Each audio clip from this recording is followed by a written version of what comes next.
Yes. Awesome. So welcome everyone. My name's Natasha Nurse. I'm the host of Sisters on Fire IRL series, the fabulous women to me, to my right, virtually speaking, Courtney and Dara of The Next Big Thing. So please introduce yourselves. You know, you can go any way you want. And first talk a little bit about who you are and how you created this fabulous show and platform. All right. Well, I'm Courtney. I'm Dara. And we're going to talk about the next big thing with Courtney and Dara. And wait, what was the second question? How do we start it? Who are you? Who am I? I don't know. I co-host and co-produce Next Big Thing. Mm-hmm. That's one thing I do with you. Yes, that's true. Mm-hmm. Yes. And Next Big Thing, for anyone that's not familiar, that's just learning about it, is a web series you can find on YouTube. And we highlight millennials of color doing dope work in tech, media, and entrepreneurship. Yes. Awesome. I am Dara Wilson. I'm the Dara and Courtney and Dara. We've been doing Next Big Thing for about 3 years. It'll be 4. No, ew. That's great. It feels like so long ago, and also like it just happened because that was like back in our youth, and that was, are we old now? We old now. You're still young, ladies. Have a sip on that. Cheers to you. Courtney and I both work in tech. I was a Googler many moons ago, a few moons ago. For almost 6 years, and I'm just about to start something new, but still in the tech space doing marketing. Yeah. Okay. I have an acting background. I studied acting at Howard University. And then you broke for applause, like you waited. No, I know for a fact we actually now I see Matthew Wilbur. He's a Howard grad. What's up, man? Thanks for tuning in. So I could hear his applause from afar. But then after Howard, I went to grad school at ACT, acted for a bit in New York off Broadway, and did some more regional theater. Came back to the Bay. I met Dara while I was in graduate school because we have a mutual friend that she went to undergrad with, and I was in graduate school with, named Christina Elmore. Hi, Christina. Hi, please, if you're ever watching this. I got back and I was like, there's not that big of a media, TV, movie, whatever industry, entertainment industry here. So I went to Dara and I was like, you know, what do we do about that? We should do something. And we went to Dolores Park in San Francisco with my dog Milo. Yes, our puppy in chief. Yes, we sit down and we're like, let's figure out what we want to do. And one of the things that kept coming back up was that we knew so many people who were doing dope things that really weren't getting a lot of shine. So it was like, first, we've also met so many people through the show, and that's been a wonderful gift. And people who have gone on to have lots of success because we have excellent taste. All of them have. All of them have. It's wonderful. Yeah. Until the campaign, I'm just plotting in my head of like, look at all the things everyone we never said is the next big thing we're doing. Absolutely. But it really did start with our own network of people that we were like, our friends are dope as hell.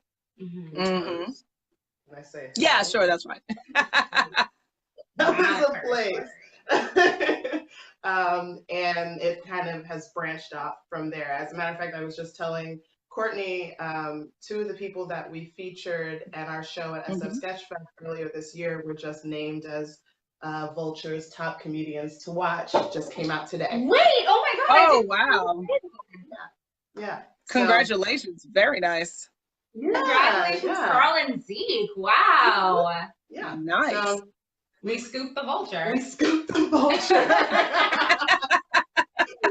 Very cool.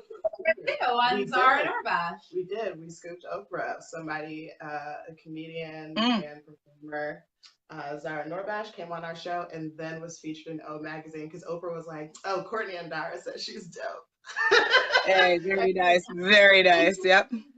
How we market ourselves is we're #baby Oprah. So we're really happy in the moments where we like step out of our toddler pants and just like, I don't know what analogy I was getting ready to make, but you know, we're doing some things over here, next big thing. Right. Gotcha. Right. Nice little bow. There it is. That's next big thing. Okay, perfect. So for the show, is your target audience, just so people have an understanding, is it for people in technology learning about other dope technology people? Is it for people to learn? Like, what are some of the takeaways from the show? I think we run the gamut. We both happen to work in tech, but the people that we feature are in tech, politics, and, like all types of people who are pushing the culture forward. Gotcha. But they are all people of color, which because I think like white people don't need help. They don't need much more help. They don't need our help. They need our help. There's others that need our help, I think. There are many avenues. Right. We try to elevate those stories that aren't being told. The ones that have a harder time getting people to take that time of day. Gotcha. Okay. And for our audience, I think mirrors that. It's about, especially in the last season, it's about people trying to figure out how you get to where you want to be, because there is so often a gap between where people end up, where they started, and like their story. The story goes from like, oh man, I was hustling and I made this mixtape, and then Kanye West heard it and I got a record deal. It's like, hold on, like, how did you go in front of Kanye? Like, what are all of the other steps that had to happen to actually ensure this level of success? So we're trying to like plumb the depths of people's experiences and the actual details of the path upward. Yeah, and in terms of our target audience who's watching that and who's, you know, participating in it, it's actually a bit of everyone. We're very surprised. We're happy to say it's like 50-50 female male split. I'm sure there's people that don't fit within those binaries that we just can't calculate on Instagram's little insights tool. Shout out to Instagram. Let's break the gender binary and get some better details. So I can get my data fully correct, because I'm saying 50-50 male female, but I'm like, there's more genders. But yeah, and especially people that are ages 18 to 34 seem to really respond to our message and get excited to learn about these people that are doing dope work, but, you know, not major publications and, you know, children of celebrities that, you know, that are obviously going to get these first. Absolutely. Well, yeah, it's a similar premise for why we started Sisters on Fire IRL. It was to feature specifically women of color and women who are just change agents who, similar to you guys, who maybe are not, some of your guests are maybe unsung heroes or haven't been exposed to major publications, and they need to be championed. They need to be cheered on because they're affecting change in schools, in law, in government, in our community. So I commend you, and that's why you ladies are here. So yay, yay, yay. I would love for you to talk a little bit about, I'd love for you to talk about a little bit about your career, and for both of you, and how you have felt that, how your career has been affected being a woman and then also being a person of color. Not at all. What are you talking about? Life is just easy peasy over here. I've never struggled a day in my life. No, never.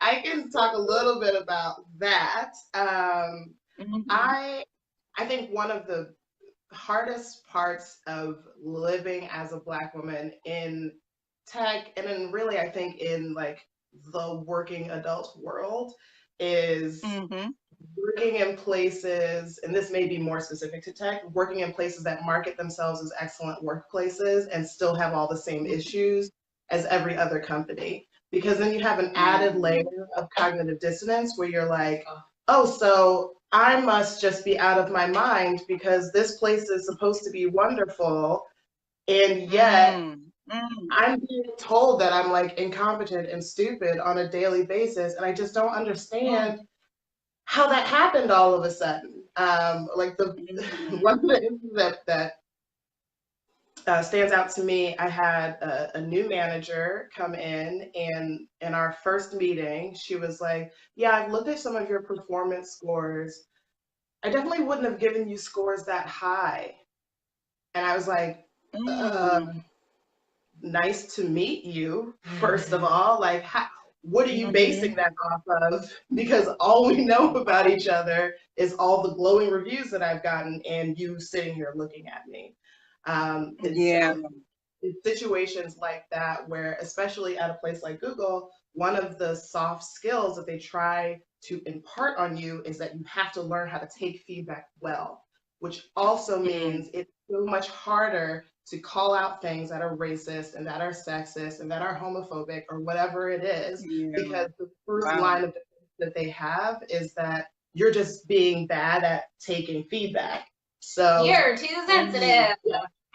Exactly. So you have a person like a year and a half being like, dang, I'm secretly dumb and I can't tell anybody because I'm just a failure because I'm just taking this feedback on at face value until, I found my parents and they were like, well, that's. Isn't that so funny? That's so interesting. The institution that I experienced it the most at, it was my mom's immediate comment about, like they're treating you differently. Like, I know that they are. I'm like, oh, you just know? Like, I've been talking to the wrong person all these years because it was an immediate validation. And sorry. No, that's it. That my parents were like, that's not possible to be true because we've known you literally your whole life and that's not accurate. And when I started to really do investigations, and I would like give my white coworkers or my Asian coworkers my work to present, and it would come back and they'd be like, oh my God, I'm so thoughtful, this is amazing, blah, blah, blah. And then when I would present the same thing, they were like, this is just unacceptable. And anyways, it's traumatic still to talk about. I found out a couple of weeks ago when I had to talk about it. Racism and racist events are very traumatic experiences. So I've experienced exactly any Black woman watching Black person of color, anything outside of whatever is the majority has experienced what she's talking about, probably. And I experienced it, of course, in acting. Like, I'm a woman, I'm Black, I'm dark skinned, so like I was getting it, and I also wasn't being paid, which for me that's the final straw. So right, when I saw my money wasn't right, I was like, oh, this isn't right. So that's when I left New York and to San Francisco, heard a little something about this tech industry, and was like, well, I hear they're over there, so let me see what's good. So I used my admin skills and ended up being an HR and diversity associate at a tech company, small named MemSQL, fastest database in the world. Shout them out. I love them. I love them. They were perfect. They were not perfect. And I told them so every day. And I visit there. I will go and get lunch still on their time and be like, why are people taking off? I don't understand. So you can tell, you can ask them. She thinks it's funny. But it was actually a very healing experience because when they had me in that position as HR and diversity officer, they allowed me the time and energy to research. Why are we having a hard time getting people of color into our doors? Why are we having trouble having women like retained in our doors?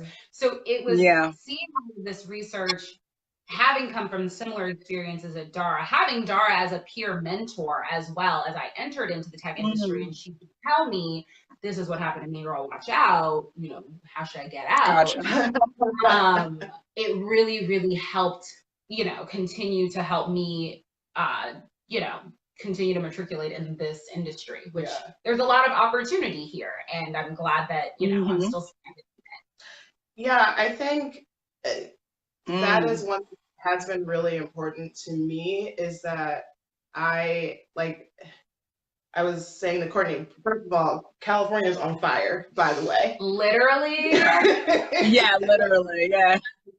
But I came in wearing a mask. Yeah, and she was right too. I was just like, sorry, my window's open. It just I had it closed for the last 2 days. The particles are horrendous. Wow.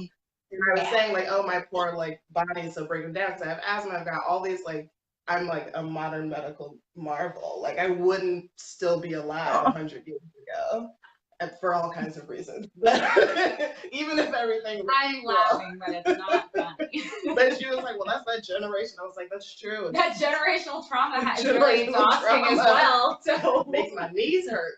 And that part of my life philosophy is, if I'm not using any of these experiences to help other people, then it's just sad. So like I do live performance, I do solo shows and storytelling where I try to like comedically but talk about these things, try to shed some light on by giving like a personal face to some of these hardships, and also try and raise the alarm with my friends when I see that there are things going on that are similar to what I've been through. So from ain't nobody in my friend circle feeling like they're incompetent, because they are not. And I know that for a fact because I've been hanging out with dope people. And so like when stuff goes on, I can immediately be like, no, here's what I think is going on. Here's how I dealt with it. Well, I didn't deal with it, but here's what you should do. right.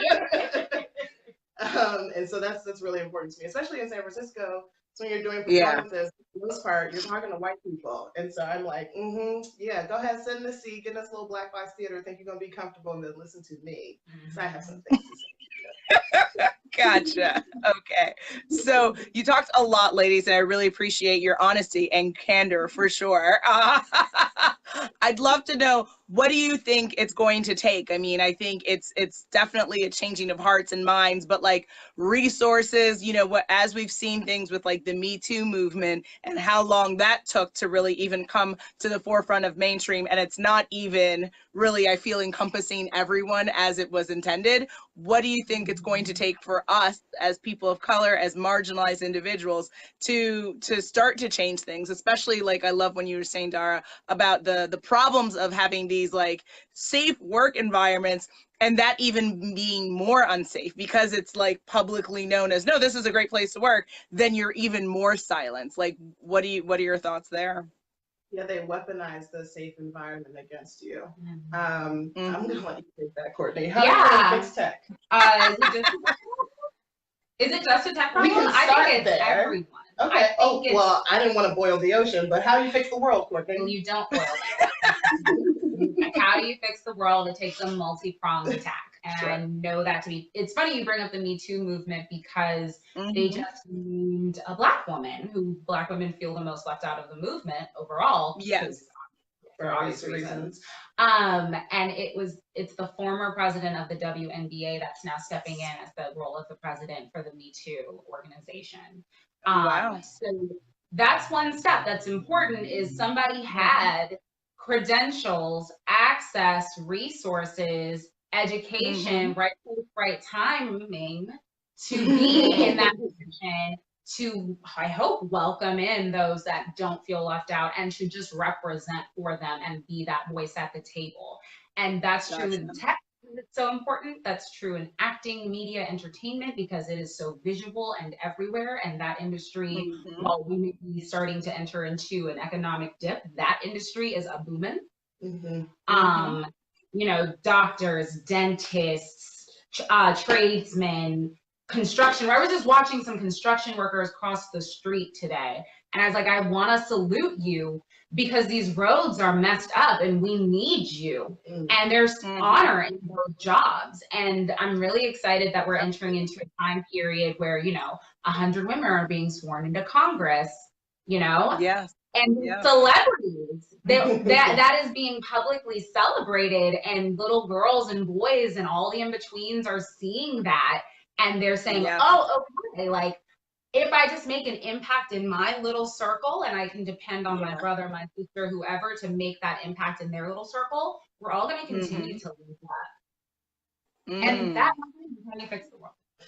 Or at least whatever corner of the world you find yourself in. We find ourselves in tech and media. But if you're watching and you're in any other industry, I guarantee you it's just as crucial. I would also say, sorry. Go ahead. No, I'm like nodding. Yeah, go ahead. Give it to me. Yeah. I would also say, like, I went to an event that was about people who were in the MITES program, which is like a MIT program for kids of color that they do like a summer before they get into MIT to extra prepare them for the curriculum. That's important. And not everybody who does MITES ends up going to MIT, but a lot of them do. A friend of mine was a part of the program, was on the panel, and in the panel there was a person who said, I rose up and then I made sure that the hiring practices after me were focused on bringing in women and Black people, because that's where the dirt was. And he was like, or he or she or they or whoever it was, I'm gonna put this stuff out there, but they were like, yeah, you have to do that, because unless you're doing it on purpose, it's not going to happen. And everybody else can say that they're going out with the best of intentions, but the best of intentions have been going on for how many years now, and we're not seeing any results. And so I think there is, I don't want to get too like over sweeping with generalizations, but there is a generational difference, or can be a generational difference, between people who feel like they got in, they worked hard, they figured out how to navigate whatever industry they're in, and everybody else should just be able to figure it out too.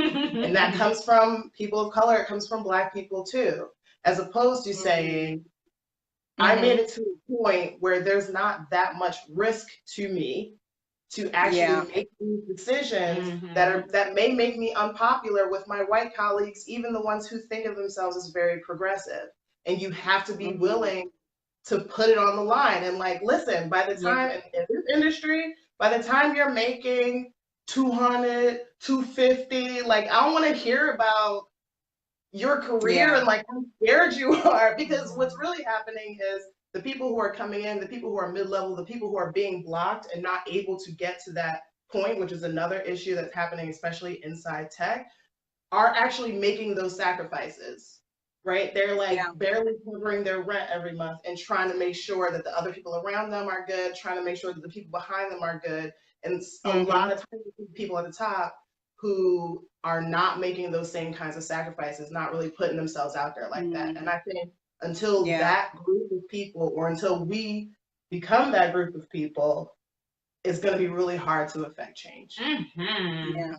I completely agree. And I would even beg to say, even if there is more risk than you would like it to be, I think the greatest thing that a leader can do is to bring people forward. It's not about just crabs in a barrel, because that will never take us as human beings or people of color any further. And I think that, I think hopefully people listening, if you are in a decision-making role in your company, in your industry, really listen. Don't let this fall on deaf ears, because I agree with you. It doesn't make sense for these 10 people and then, to succeed, and then there's all these other generational people who are just like, okay, well, what happened? And it's from everything from interns and up, right? It's not just even getting someone hired. Just get exposure, get the education out there so people can know, right? Because there's some people who don't even like dream of the idea of getting into tech because they don't see themselves in it. And so they're like, well, why would I do something if I don't, see myself doing it? So I completely agree with you.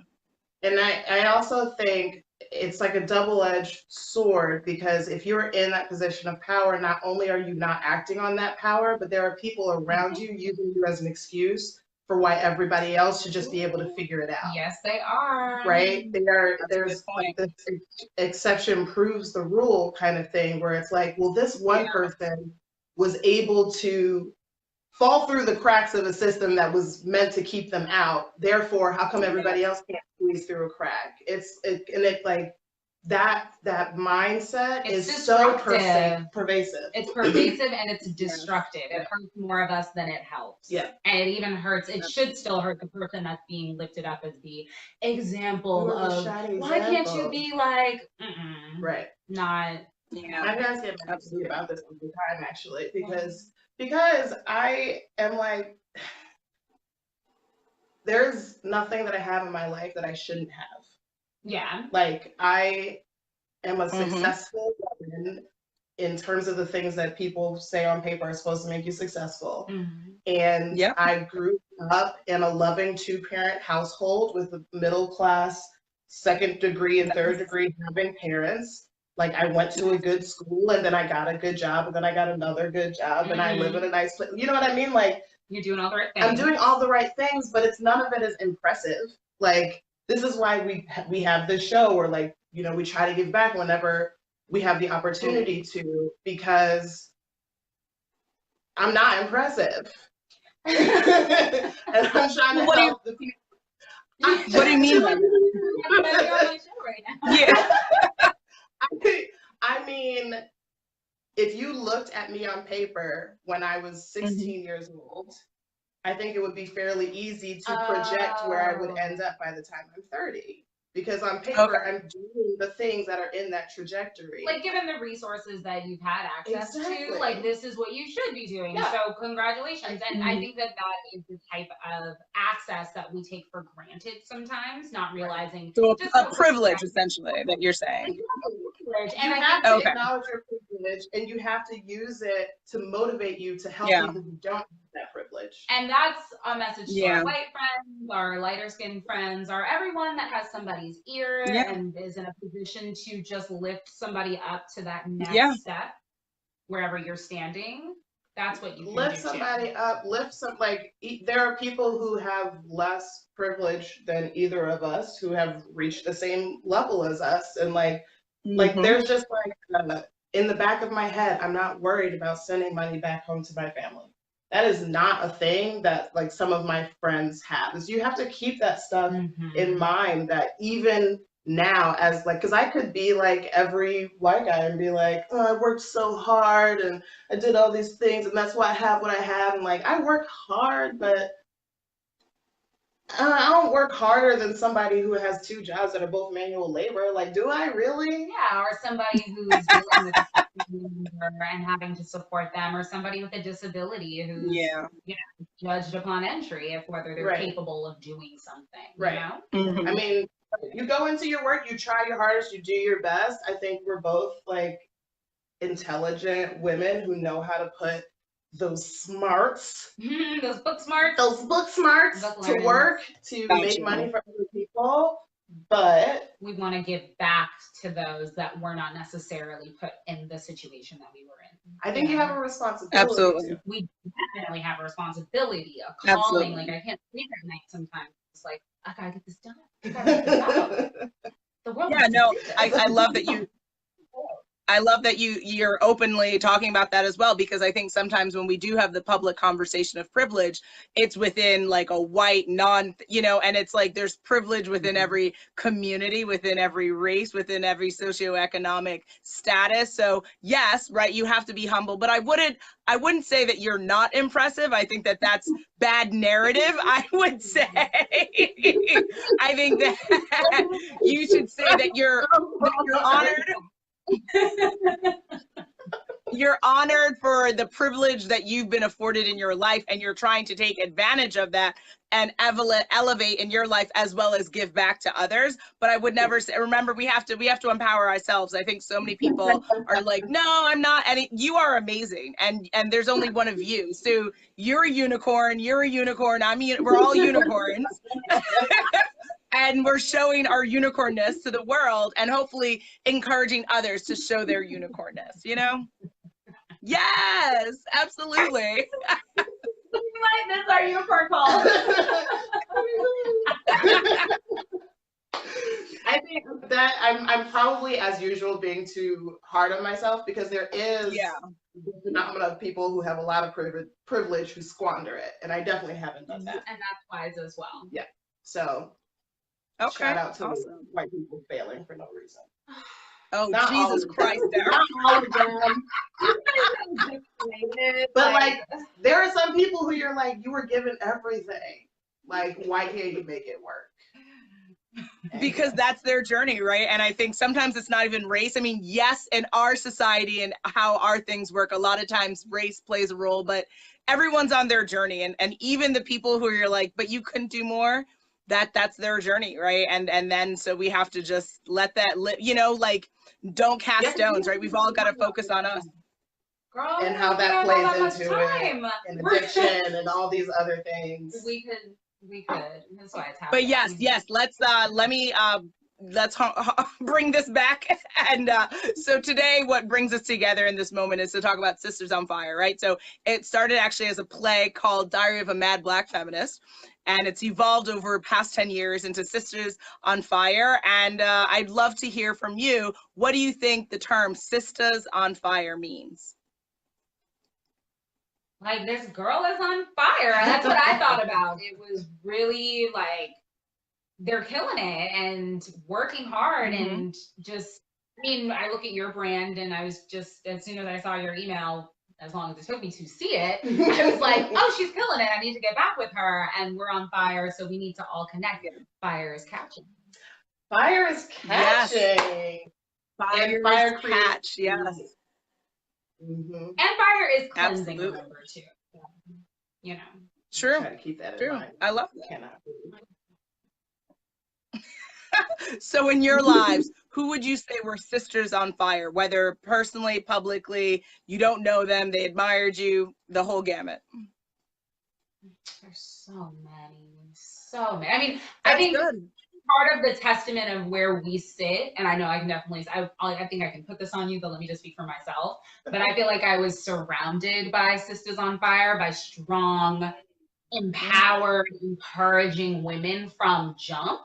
So to become that, again, it was just part of, you know, my destiny, I think. So like my mother, obviously, she's a businesswoman, business owner.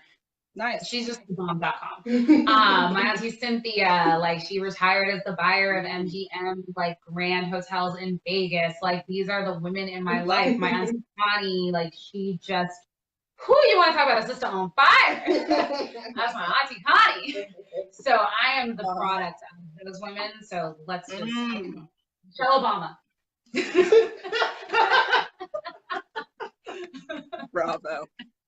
Girl, don't fall off your chair for Michelle Obama, though.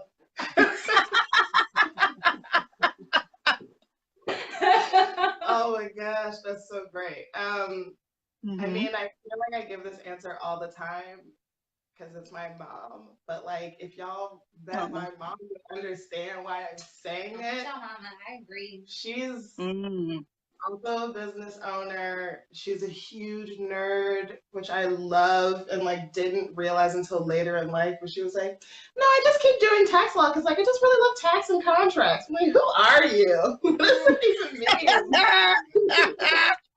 Oh, you like numbers. She loves numbers. And then, like, oh, that's where I get it from. Oh, okay. You like numbers. There you go. I do. Very cool. She's incredibly generous. I don't want to say strong because, you know, we've had that conversation. Like, it just gets foisted on you and then you're not allowed. It feels like you're not allowed to show weakness. People have strange or different definitions of strong. Right. So we use that word. Yes. Yes. Yeah. But she is strong. And like I said, she's incredibly giving, and I don't know where I would be without her. Aww. Shout out to mom and fams. Yeah. Beautiful. Okay. So I guess what I want to do, I know you ladies are busy, so to wrap this up, just a couple more questions. When it comes to anyone watching on live, and thank you guys for tuning in, or if you're watching us on the replay, love it, hashtag replay, right? What would you say to someone who maybe is interested in kind of following your lead and getting into tech, getting into media? And they wanna figure out what's step one. How do they make sure that they build a tribe of support and they know what to do and avoid some of the things that you guys wish you could have avoided when you got started? Gosh. I actually just got asked this. Did you have a good answer? At first I think I did. I think I was honest with the young woman that asked me it because she had just graduated from Howard. And I was like, honestly, I'm not sure what to tell you specifically because you're coming in at a different time than me, technically. So I was just like, overall best practices whatever time period you're entering into any industry, network sideways. wherever you find yourself, look to your left and look to your right and look who's grinding and team up with them and figure out how y'all can be working together, because that is specifically who will be popping up. Honestly, I wouldn't even put it could be tomorrow, the way that our world exists, right? Like, and that's what we experienced with Next Big Thing was like, no, you're popping, no, you're famous tomorrow. Like, literally, that's how it can happen. Yeah. So you don't want to miss any opportunities that you don't even know exist. Yeah. Yep. I think that's excellent advice. I mean, listen, I'm on Twitter, like, DM me. My DMs are open. And I actually frequently have people, anyway, slide into my DMs for anything. Other than job advice? Yes. Career advice? People are like, you're afraid about, and like when you have like specific questions, or like sometimes people are new to the Bay and want to meet up, like I'm down for that. I'm down to get on a call, a video chat, send me an email with all your questions. Like I try to be here as a resource personally. I think, like you said, looking to your left and your right is extremely important, because you also need to externally validate your experience. And there are people who would say that's like not important, but that's just like, that's a psychological reality. You need to know that your objective experience of what is happening is true, so that you don't feel like you're going to lose your mind. And having other people to like hang out with and kiki with and do whatever is so incredibly helpful for that. And like I said, it's asking for help. And I'm not, I'm much better at giving help than I am asking for it. I'm trying to get better, but asking for help is super important. In the last 3 years, like I haven't done a job interview without talking to at least one person. I will actually, real fast. And there's a lot of online groups too that do this. There's Sister Circle and Black Tech Women and all this stuff. So join the group, ask the people. People want to help and just pick each other's brains. Yeah, it's fantastic. There was a person, the company that I just left, who sent me a job rec. I was going to editorialize, but I won't. She sent me a job rec at a place that I was like, oh, this looks really cool. I went to Sister Circle on Facebook and was like, oh, does anybody know anybody working at this company?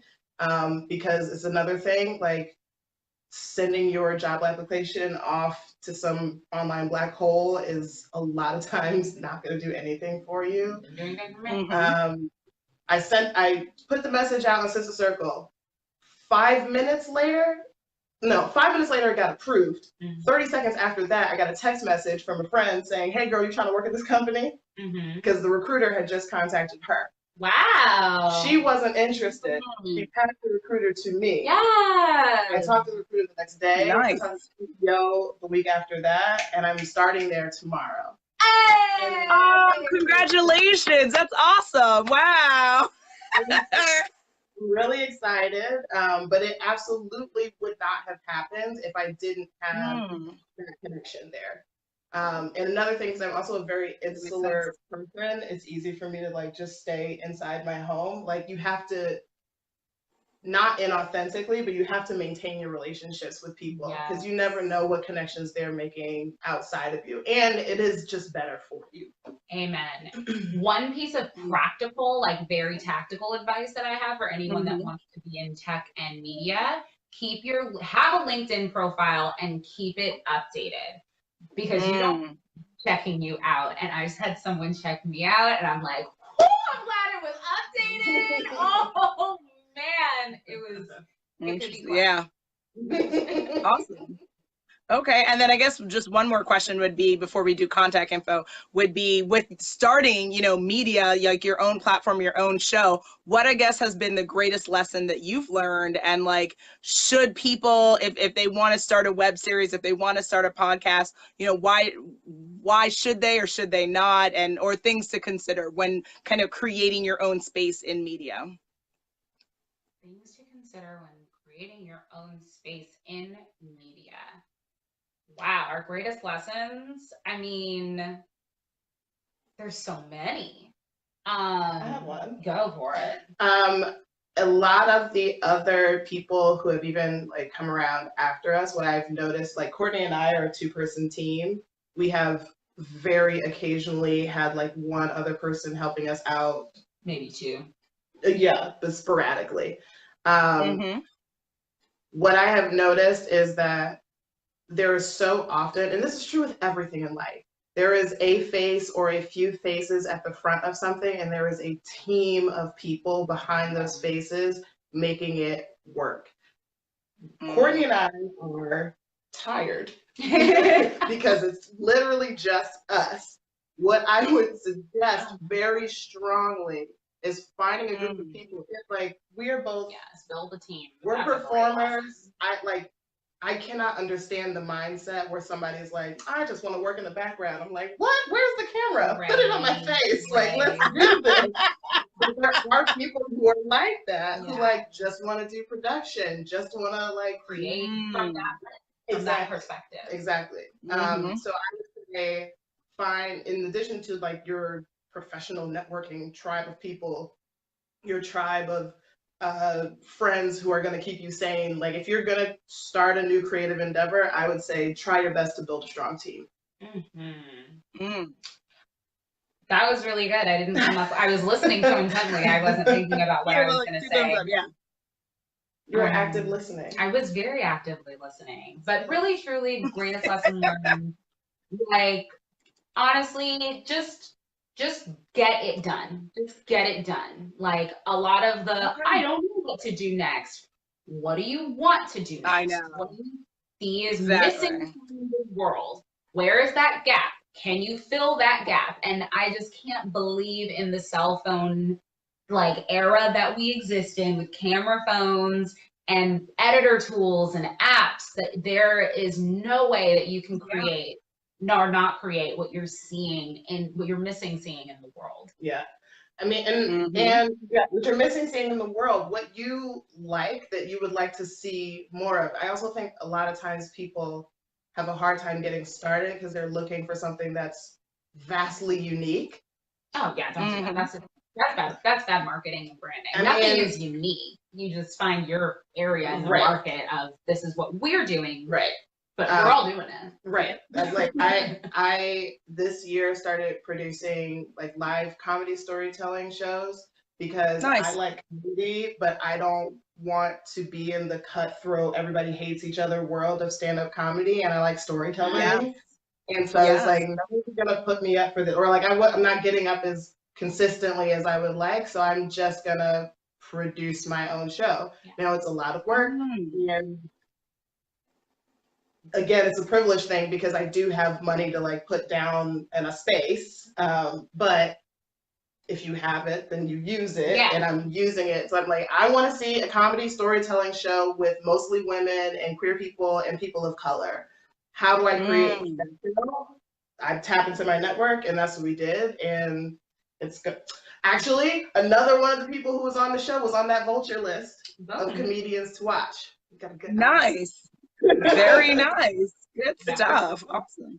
Left and right. Yeah. Perfect. Yeah, exactly. Perfect. All right. So for people who want to champion you, they want to follow you, they want to work with you, where do they go? What are the deets? The deets. Follow us at NBT The Show on Instagram and Twitter. And also check us out and subscribe to us on YouTube. And our vanity URL for YouTube is just so long. Just go to YouTube. NBTC and D. Go to YouTube. You see how much more successful the search algorithm on YouTube is than my own brain? Like, I think. Go technology. Yeah. Go technology. And binge watch. Yeah, we're getting ready to finish out our 3rd season. Yes. Nice. Exciting announcement coming this week. We're not allowed to talk about it yet. But yeah, stay tuned for that. Subscribe and follow so we can keep you updated on all of our channels. And you are perfect. I'm personally at It's Olivia Dope on Instagram and Twitter, so you can follow me there. And we're both on LinkedIn. That was a lot though. They don't need to go on LinkedIn. I mean, we're talking about professional things. That's true. No, absolutely. I'm on LinkedIn. I'm there too. Under our real names. I am at Dara M. Wilson on all the things, Twitter and Instagram, Facebook.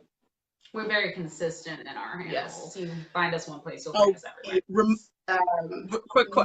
Quick question. Ramona Parker says, what's the name again? She wanted you, so I don't know, Ramona, what you were, you want them to repeat the show or the YouTube? The show is called Next Big Thing with Courtney and Dara. And we'll type it here, hear from her in time. Yeah. Perfect. All right. Absolutely. Well, thank you, ladies, for being Sisters on Fire. Thank you for sharing your story and your amazing honesty and wisdom. And I had a blast. You ladies are amazing and you're on fire. So thank you so much. Thank you so Thank you much for having us. Yes, thank you for having us. Thank you for organizing this. This has been wonderful. Yeah. A lot of fun. Phenomenal. Thank you. Thanks for everyone watching, and stay tuned for our next Sisters on Fire IRL episode, which you will be able to follow. Go to sistersonfire.com, and of course on the Facebook page, Sisters on Fire, a musical. So, all right, ladies, I'll see you soon. Bye. Bye.